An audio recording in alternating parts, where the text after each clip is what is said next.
be me. Actually, on second thought, don't be me. At least, not the person I was until a few months ago. My name is Robin. I'm a college student, and up until recently, my entire online identity was built around one thing: fighting for single mothers. I was the digital warrior you read about. My feed was a carefully curated wall of infographics, statistics about unpaid child support, and screenshots of arguments I'd had with men in comment sections. Hashtags like #PayUp, #EndThePatriarchy, and #Deadbeat Dads were my bread and butter.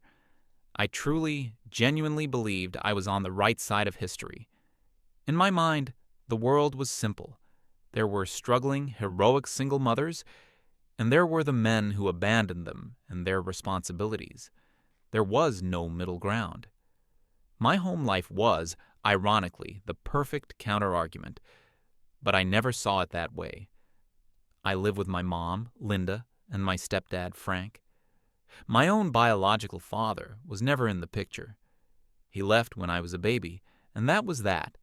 No contact, no money, nothing. My mom worked 2 jobs to keep us afloat until she met Frank when I was about 8. Frank was, well, he was everything my online crusade was against. He was a man who stepped up. He took on another man's child and raised me as his own without a single complaint. He's a quiet guy, works in construction management or something like that. Long hours, physically demanding work. He'd come home covered in dust, tired to the bone, but he always had a smile for me and my mom. He paid for my braces. He taught me how to drive. When I got into college, he and my mom sat me down, and he told me not to worry about the tuition, that they had it covered. He was my hero. He was the exception that proved the rule. Because he was so good, it made the perceived failure of all other men seem even worse. I'd be at the dinner table, scrolling through my phone, and just get furious. "Can you believe this?" I'd say, showing my mom a post from a single mother who couldn't afford school supplies for her kids. Her ex makes 6 figures, and he's claiming he can't afford a few hundred a month. It's disgusting.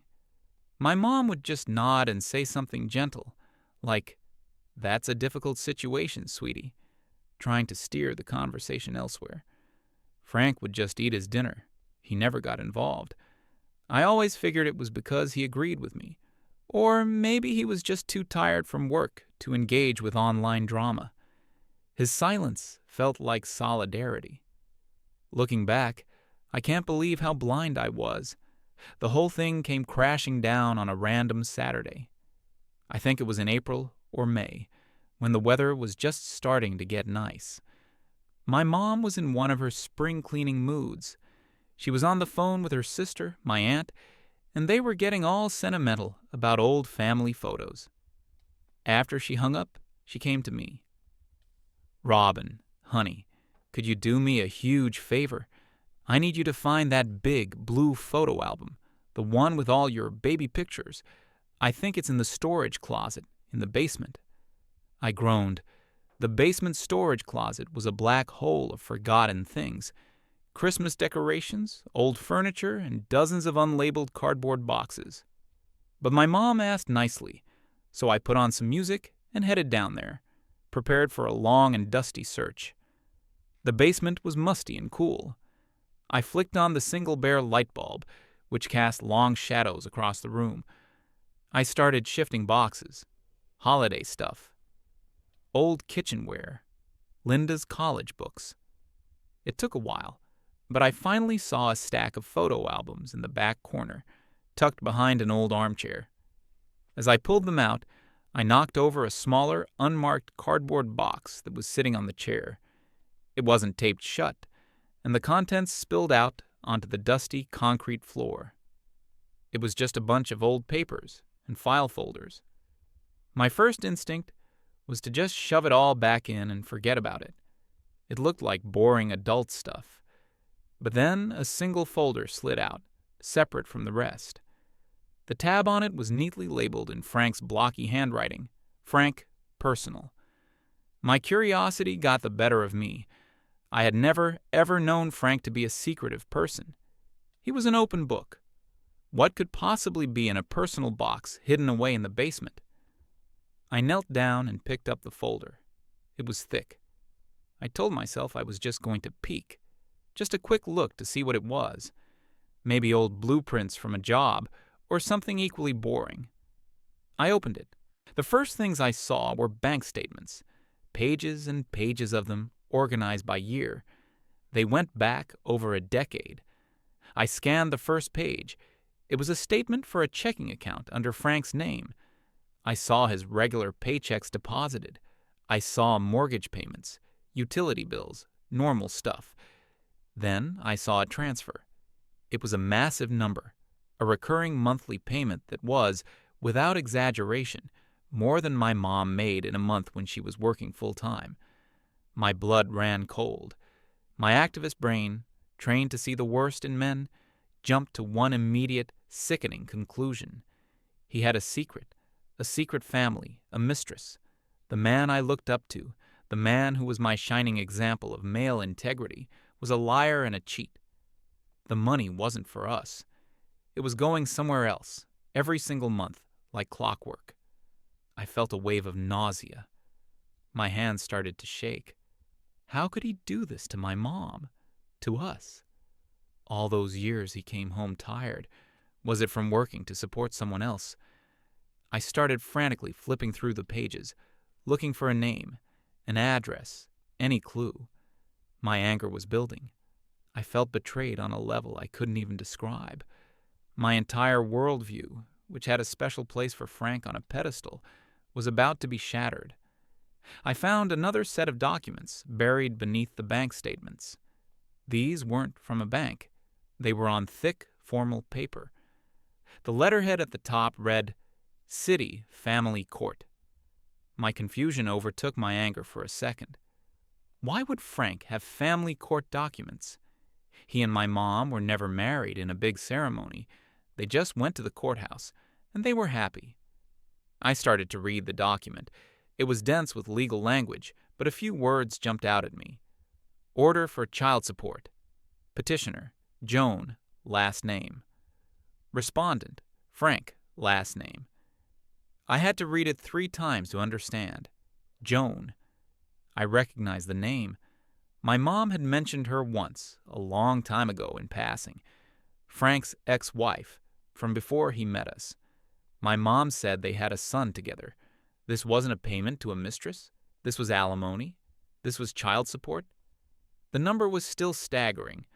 I did some quick math in my head. He had been paying this amount every month, without fail, for at least 15 years, since long before he even met my mother. The documentation was meticulous.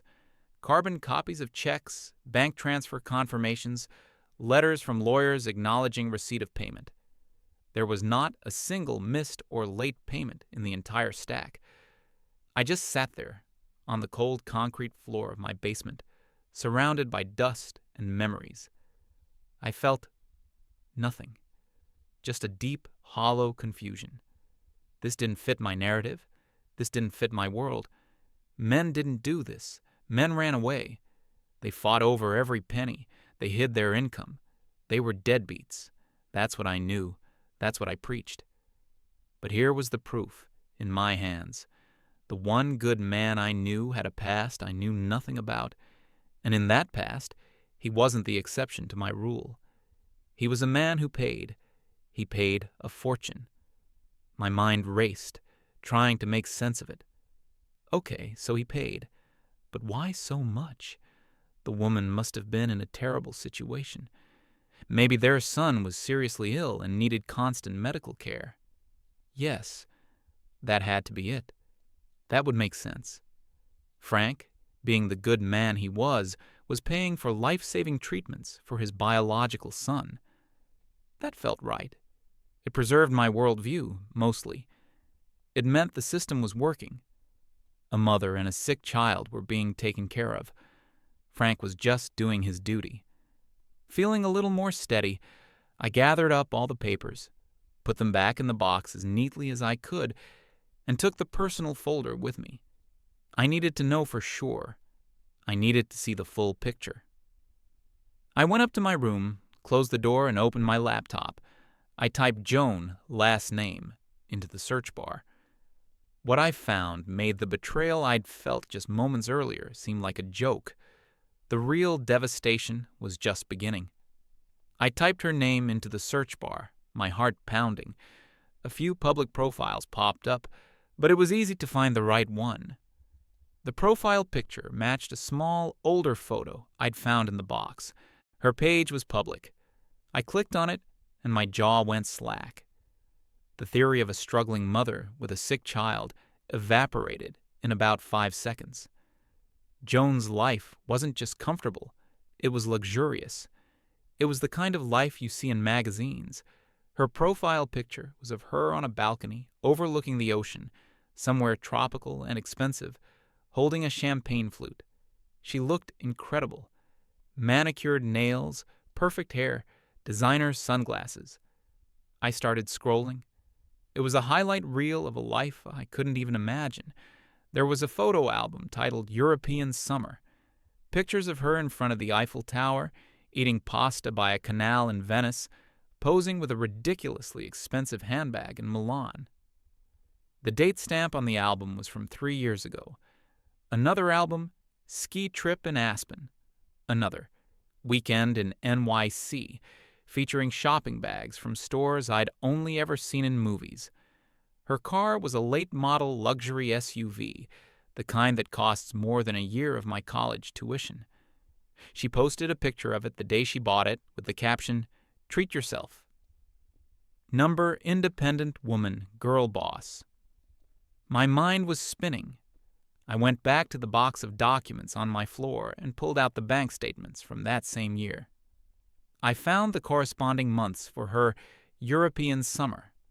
Frank's payments went out on the 1st of June, July, and August, huge 4-figure sums. Right next to those dates on her social media, there were pictures of her sipping cocktails on the French Riviera. It wasn't a coincidence. It was cause and effect. Frank was working himself to the bone, and his money was funding this woman's lavish lifestyle. The child support wasn't for support. It was her personal travel fund, her designer wardrobe allowance, her new car payment. I felt a hot, new kind of anger. It wasn't the righteous, detached anger I felt for strangers online. This was personal. This was Frank's sweat and sacrifice being turned into Instagram posts. But what about their son? The reason for all of this. He had to be okay, right? Maybe she just spent the leftover money on herself. Maybe the boy had everything he ever needed. It didn't take long to find his profile. He was tagged in a few of his mother's pictures, though he rarely appeared in the flashy vacation shots. His page was the complete opposite of hers. It was the normal, slightly messy profile of a regular teenager. His pictures were of him and his friends skateboarding at a local park, playing video games in what looked like a small, sparsely decorated bedroom, wearing band t-shirts and ripped jeans. He didn't look unhappy, just normal. I scrolled deeper, going back a few years, trying to piece together a story, and then I found it, a post from about 2 years ago. It was a picture of a new video game that had just been released. The caption read, "Man, I wish. Gotta start saving up." A few of his friends commented, "Ask your mom for an advance on your allowance," and "Doesn't your dad help out?" His reply to that comment hit me like a physical blow. LOL, no. My mom says he doesn't send anything. It's whatever. He doesn't send anything. I looked at the documents spread across my floor, the proof of thousands upon thousands of dollars sent every single month for his entire life. Money that was legally designated for him. I found another post from last year. He was asking if anyone knew of any local places hiring for part-time after-school work. He wanted to buy a new graphics card for his computer. Frank had probably worked a double shift that same week, exhausted and sore, to make the payment that would have bought that graphics card 10 times over. a payment his son was told never existed. Not only was she taking the money, she was turning their son against his own father. She was painting Frank as the deadbeat, the very monster I spent all my time fighting against online. The irony was so thick, I felt like I was choking on it. Frank wasn't just a man who paid. He was a man who paid while being slandered. He was funding the very lifestyle that allowed his ex-wife to lie to their son about his character. I sat there for what felt like hours, just staring at the screen. The entire foundation of my belief system was gone. It wasn't just cracked, it had been pulverized into dust. The world wasn't black and white. It wasn't a simple story of good women and bad men. It was a messy, complicated, and deeply unfair place. And I, in my self-righteous crusade, had been one of the useful idiots cheering for the wrong side, armed with incomplete stories and a childish sense of justice. I carefully put all the documents back into the folder. I walked out of my room and went downstairs. My mom was in the kitchen, cleaning up after dinner. She saw the folder in my hand and her face just fell. She knew exactly what it was. "I found this in the basement," I said. My voice was quiet, hoarse. She didn't say anything. She just dried her hands on a towel and sat down at the kitchen table, motioning for me to join her. I sat down opposite her and pushed the folder across the table. "You knew," I said. It wasn't an accusation. It was just a statement. She nodded slowly. "I've known since before Frank and I even moved in together." He was completely honest with me about his situation. She told me the whole story. When they divorced, Joan fought for everything. She used their son as a weapon from the very beginning. The court battle was a nightmare. It cost Frank thousands in legal fees and left him emotionally wrecked. He tried to fight for a more reasonable arrangement once. He presented evidence that she was well off and that the money wasn't being used for the child. In response, she threatened to move across the country and ensure he'd never see his son again. The legal system, she explained, was so biased in her favor that it was a credible threat. So Frank made a choice. He decided to stop fighting. He would pay whatever they told him to pay. He would work as hard as he needed to. In exchange, he got to see his son on weekends and for a few weeks in the summer. He chose a relationship with his son over a war for his money. "He worked 2 jobs for the first 5 years we were together, Robin," my mom said, her voice soft. "He did construction during the day and worked security at a warehouse on weekends. He did it so we could have this house, so you could have everything you needed, and so he could still make those payments without fail." She looked me straight in the eye. "And in all the years I have known that man, I have never once heard him complain about it. Not once. He just accepted it as his responsibility." I went back to my room. I didn't cry. I was beyond tears. I felt a profound sense of shame that was so heavy it felt like a physical weight on my chest. My whole identity, my online persona, was a mockery of the truth of my own life. I had held up Frank as the exception, when in reality, he was the silent, struggling man I was demonizing every single day. The men I argued with online, the ones who tried to explain that the system was complicated, that they were trying their best, I had dismissed them all as whiners and deadbeats. How many of them were like Frank, trapped in a system, paying faithfully, while being told they were villains? I sat down at my desk and opened my laptop. My social media page loaded. My latest post was a smug, self-satisfied takedown of a man who had dared to question the child support formula in his state. It had over 1,000 likes. My followers were cheering me on in the comments. "You tell him, Queen? Men are trash. Preach!" I felt sick. My gaze drifted to a framed photo on my desk. It was from my high school graduation. I was in my cap and gown, grinning from ear to ear. Frank had his arm around me, looking prouder than anyone. I remembered he'd worked an overnight shift the night before, but refused to miss the ceremony. My fingers trembled as I moved the mouse. I didn't write an explanation. I didn't make a grand announcement. Who would I even be explaining it to? I just started at the top of my page and began deleting. Every post, every infographic, every shared article, every smug comment. One by one, I erased my entire digital history of ignorance and arrogance. When the page was blank, I went into my account settings. I clicked the button that said Deactivate Account. A confirmation box popped up.